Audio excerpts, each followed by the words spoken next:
주식 차트를 하루 종일 보고 있으면 그 주가가 오를지 떨어질지 나옵니까? 그 주가가 어떻게 결정된지는 경제 여건에 달려 있기 때문에, 그렇기 때문에 저는 지속적으로 여러분께 말씀드리죠. 경제 여건의 변화를 봐라. 변화에 투자하라. 그런 말씀을 드리는 겁니다. 그런 관점에서 여러분들이 정말 궁금해하시는 이 부동산 시장에 대한 이야기를 또 말씀드려보고자 합니다. 양치기 소년이 3번, 4번, 5번 늑대가 나타났다 외쳤습니다. 근데 이번에 또 늑대가 나타났다라고 외칩니다. 늑대는 안 나타나요. 또 외칩니다. 그때 믿으시겠습니까? 안 믿으시겠습니까? 이제 안 믿죠. 마찬가지입니다. 정부가 신정부 들어선 이후로 지속적으로 집값 최고점이다. 가격이 이제 조정된다. 의사결정자들이 지속적으로 집값이 고점임을 강조를 해왔죠. 그러나 실제 고점이었습니까? 그렇지 않죠. 집값은 계속 상승만 했습니다. 국민들이 어떻게 합니까? 지금 일어나는 현상이 뭡니까? 패닉 바잉이죠. 집값은 떨어질 일이 없구나. 떨어지더라도 다시 상승하겠구나. 언젠가는 오르겠구나. 집을 안 갖고 있던 사람만 손해를 봤구나 라는 것을 뼈저리게 실감합니다. 그래서 나타나는 변수가 뭡니까? 매수세가 강하게 연결되죠. 먼저 수요층 요인을 보겠습니다. 매수세가 이렇게 강해요. 매수 우위 지수로 볼 수 있는 거죠. 매도세보다 매수세, 사고자 하는 사람이 훨씬 더 많다라는 거죠. 매도세는 약하다는 것이죠.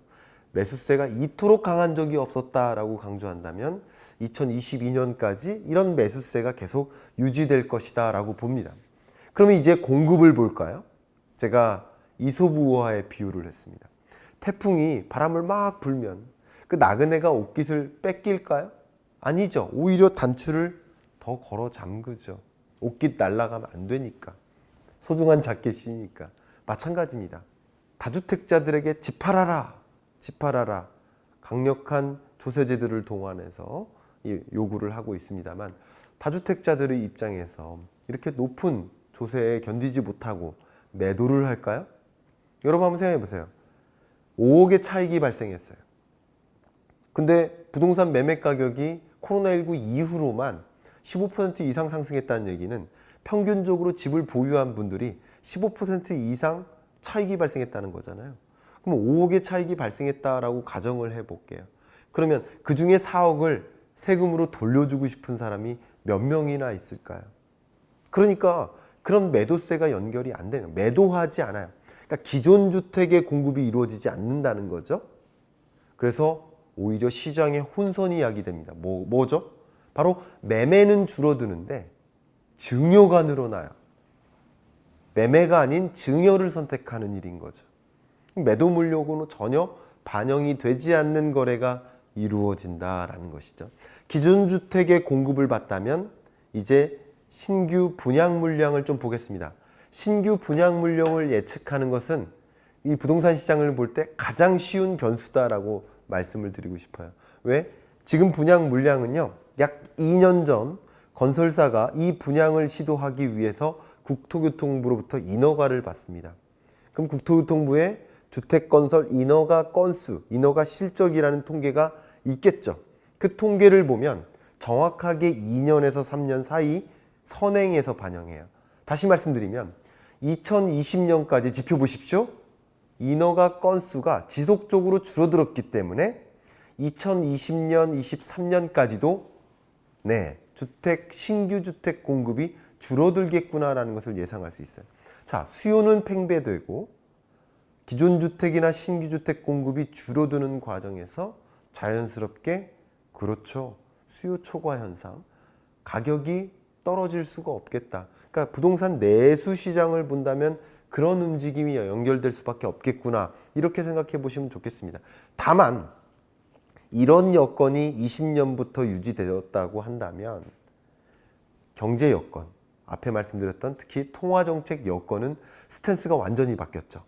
2020년 유례없는 낮은 금리, 유동성 공급이 있었다면 2022년부터는 금리 인상과 유동성을 회수하는 일이 있죠. 그런 과정에서 돈의 가치가 어떻게 돼요? 올라가죠. 그러니까 자연스럽게 자산 가치가 조정 압력을 받습니다. 그러니까 거시경제 여건에서는 부동산 시장에 하방 압력이 적용되겠지만 수급 차원에서는 아직까지 상방 압력이 존재하기 때문에 부동산 시장에 있어서는 좀 혼조한 흐름, 소위 말해서 2020년 이토록 가파르게 매매 가격이 상승한 적이 없었는데 21년에도 상승세가 유지됩니다. 다만 그 상승세가 20년만큼 뚜렷하게 상승하지는 않습니다. 상승세가 둔화된다라는 표현이죠.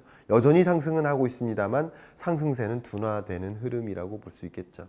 그리고 2022년에는 이 상승세 둔화가 더 가속화된다. 둔화세가 더 유지된다. 왜냐하면 하방 압력이 동시에 작용되기 때문이다. 이렇게 정리를 할 수 있을 것 같습니다. 그 밖에 여러분들이 고려하셔야 될 세계 경제 현안, 또 여러 산업 현안, 어떤 것들이 있을까요? 제가 꼭 강조하고 싶은 2022년의 중요한 산업 변화, 바로 디지털 화폐 전쟁입니다. 세계 각국이 디지털 화폐를 가지고 전쟁한다라는 걸 말씀드리고 싶어요. 세계적으로 전자상거래 시장이 계속 커지고 있죠. 이거는 누구도 거스를 수 없는 변화죠. 그러면 자연스럽게 화폐를 사용하는 그 비중이 늘어날까 줄어들까요? 근데 계속 줄어들겠죠. 세계 각국이 다 줄어듭니다. 이미 여러 결제 중에 대면 결제가 줄고 비대면 결제가 늘어요. 그럼 비대면 결제가 는다는 얘기는 동전이나 지폐를 쓸래야 쓸 수가 없다는 거죠. 스마트폰 속에 동전 넣을 겁니까? 더군다나 간편 결제나 송금 서비스와 같은 이런 간편한 지급 결제 수단이 크게 늘어나면서 언택트 사회에 걸맞는 방식으로 바뀌어 나가고 있다는 걸 강조하고 싶어요. 그런데 여러분들이 가장 궁금해 하시는 게 바로 암호화폐죠. 비트코인이죠. 이 비트코인과 같은 암호화폐는 가장 주된 특징이 뭐예요? 발행 주체가 없어요. 누가 발행했는지 몰라요. 이걸 좀 어려운 말로 탈중앙화다라고 하죠. 그러니까 주된 특징이 뭐겠어요? 익명성이 보장돼요. 그래서 마약 밀매라든가 지하 경제에서 많이 통용되고 있는 화폐의 성격이 있습니다. 근데 중국 같은 나라가 이런 것을 좋아해요? 싫어해요? 싫어하죠. 지하 경제를 양성화하고 싶죠. 그렇기 때문에 중국이 뭐를 발행합니까? 인민은행, 중국의 중앙은행이 직접 디지털 화폐를 발행합니다. 그래서 그 중앙은행이 발행하는 디지털 통화를 뭐라고 합니까? CBDC라고 하죠. Central Bank Digital Currency. 근데 중국의 디지털 위안화는 특별히 DCEP이라고 이름을 붙였어요. DCEP은 디지털 커런시인데 뭐를 강조한 거죠? EP, Electronic Payment. 이 중국의 DCEP을 여러분 염두에 두셔야 됩니다. 왜냐하면 우리나라가 평창 동계올림픽 때 뭐를 선보였습니까? 네, 5G를 선보였죠. 그래서 우리나라가 5G 선도국가가 되지 않았습니까? 그게 모든 계기는 아니겠지만 역시 중국도 베이징 동계올림픽을 기점으로 뭐를 선보일 계획일까요? 시범 운영만 해오던 DCEP, 디지털 위안화를 이제 상용화하기에 이를 것입니다. 굉장히 중요한 포인트고요. 이미부터 시범 운영하기 위해서 중앙은행은 공무원들에게 월급의 일부를 디지털 화폐로 공급하고요. 그 공무원들은 지하철 요금을 결제한다든가 하는 방식으로 이미 디지털 화폐가 통용되고 있습니다. 근데 이 비중을 더 많이 늘려나가기 위한 그런 계획을 차질 없이 진행해 나가고 있는 과정이고요. 그런 것들 차질 없이 진행해 나가기 위해서 이런 거스를 수 없는 변화, 흐름에 자연스럽게 부상할 수 있는 산업이 뭘까요? 지갑은 사라지겠죠. 대신 뭐가 등장할까요? 그렇죠. 디지털 지갑입니다. 디지털 지갑 플랫폼 기업들에 여러분 관심 가져보시면 어떨까 합니다. 그런데 중국이 이렇게 나서니까 미국이나 그 밖에 유럽이나 여러 일본도 마찬가지죠. 이 강대국들이 그동안 굳이 디지털 화폐를 중앙은행이 해야 돼 하면서 회의적으로 보다가 중국이 이렇게 나서니까 안 되겠다. 우리도 발행해야 되겠다 하면서 적극적으로 나서기 시작합니다. 유럽연합도 디지털 유로 상표 등록하고 스웨덴도 이크로나 파일럿 테스트를 진행하고 있고 영국도 브리트코인 발행을 검토하고 일본도 디지털 화폐 실험을 21년 4월부터 실행합니다. 우리나라는요? 우리나라는 지난 8월부터 디지털 화폐 모의 실험을 착수했고 그 모의 실험의 그 사업을 수주한 기업이 카카오 그라운드 X죠. 근데 중국은 왜 이렇게 적극적일까요?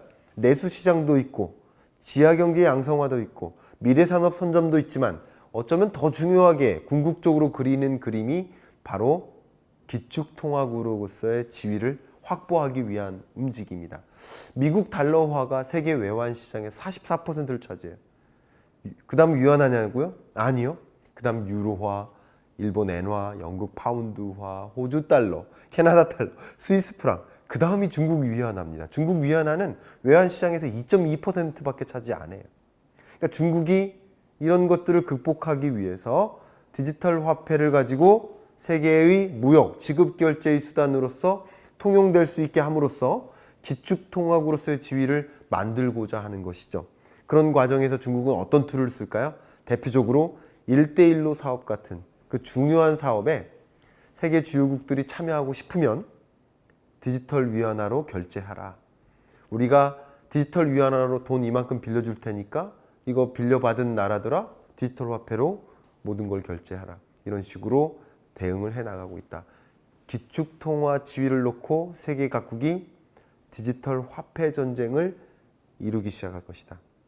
그건 디지털 화폐 전쟁이 점화될 것이다 라고 보고 있습니다. 또 여러분들이 관심 가져야 될 것, 앞에 제가 말씀드렸던 것처럼 중국에는 위챗페이라든가 알리페이와 같은 디지털 지갑이 부상할 것이고, 한국에는 아직은 누구도 예단할 수 없겠지만 어쨌든 카카오 그라운드 X가 이 디지털 화폐 모의 실험에 참여를 했기 때문에 디지털 지갑이라는 이 사업, 신규로 부상하는 이런 신산업에 먼저 우월적 지위를 갖고 있게 되지 않을까 하는 생각입니다.